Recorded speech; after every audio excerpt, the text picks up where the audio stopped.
આજે આપણે બનાવીશું ઠાકોરજી માટેનું વસ્ત્ર અને પીસવાય.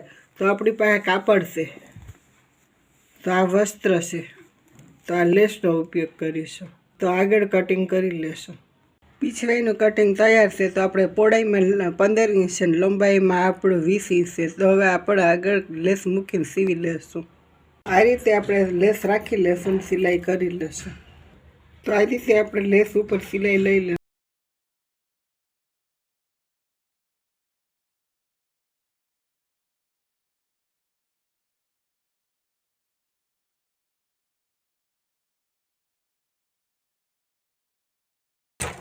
ત્યાર પછી આ રીતે આપણે રાખી લેશું. ખૂણો હશે ત્યાં આ રીતે ફેરવી લેશું. તો આ રીતે આપણે ફરતી સિલાઈ લઈ લેશું.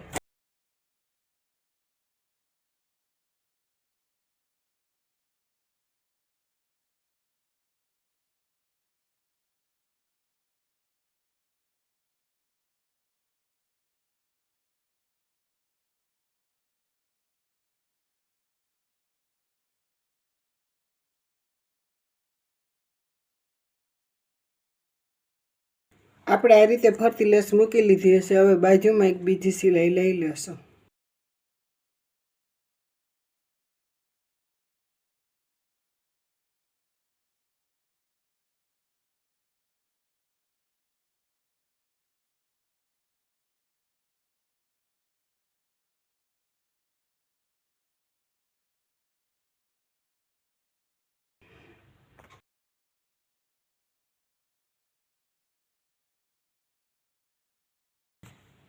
તો આ રીતે પીસવાઈ આપણે તૈયાર છે. આપણે વસ્ત્ર હવે સીવી લેશું. તો આ રીતે આપણું વસ્ત્રનું કાપડ તૈયાર છે. તો આપણે લંબાઈમાં 14 ઇંચ છે ને પહોળાઈમાં 6.5 ઇંચ છે. તો આ રીતે આપણું લાંબુ કાપડ કટિંગ કર્યું છે. તો હવે આગળ આપણે સીવી લેશું. તો આ રીતે આપણે એક સિલાઈ લઈ લેશું. આ રીતે એક સિલાઈ લઈ લેશું. બીજી સિલાઈ આ રીતે એક લઈ લેશું.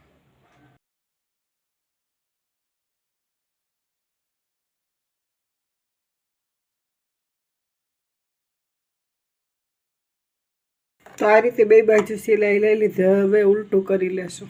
તો આ રીતે આપણે ઉલટું કરી લેશું. ઉલટું કરી લેશું. ત્યાર પછી ધાર ઉપર સિલાઈ લઈ લેશું. તો આ રીતે ઉલટું કરી લીધું છે. ધાર ઉપર એક આપણે સિલાઈ લઈ લેશું.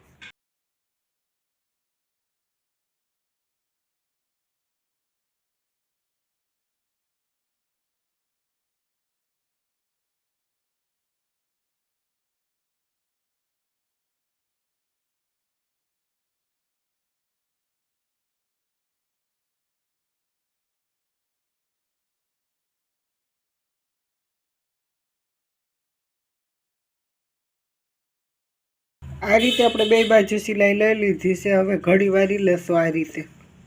તો આ રીતે આપણે 7 ઇંચ લંબાઈમાં રાખ્યું છે. ત્યાર પછી 2 ઇંચ રાખી દીધું છે. ત્યાર પછી આ રીતે 1 ઇંચ કટિંગ કર્યું છે. તો આ રીતે બીજી બાજુ પણ કટિંગ કર્યું છે. ત્યાર પછી આ રીતે ઘડી વારી ને વધારાનું છે તેને કટિંગ કરી લેશું. ત્યાર પછી લેસ મૂકી લેશું. ત્યાર પછી આ રીતે ખૂણામાં આપણે કટિંગ કરી લીધું છે. ત્યાર પછી આ રીતે રાખીને લેસ મૂકી લેશું. તમને ન ફાવે તો આ રીતે આપણે એક સિલાઈ લઈ લીધી છે. ત્યાર પછી પણ લેસ મુકાય છે. તો આ રીતે પણ આપણે કરી શકાય. તો હવે આપણે લેસ મૂકી લેશું. તો આ રીતે હવે આપણે ફરતી લેસ મૂકી લેશું.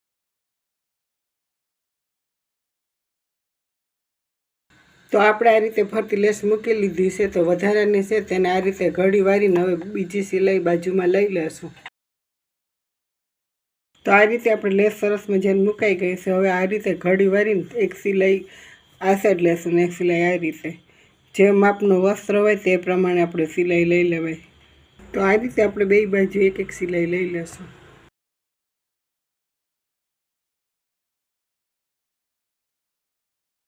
તો આ રીતે આપણે ઠાકોરજીનું વસ્ત્ર તૈયાર છે. તો હવે ઉલટું કરી લેશું.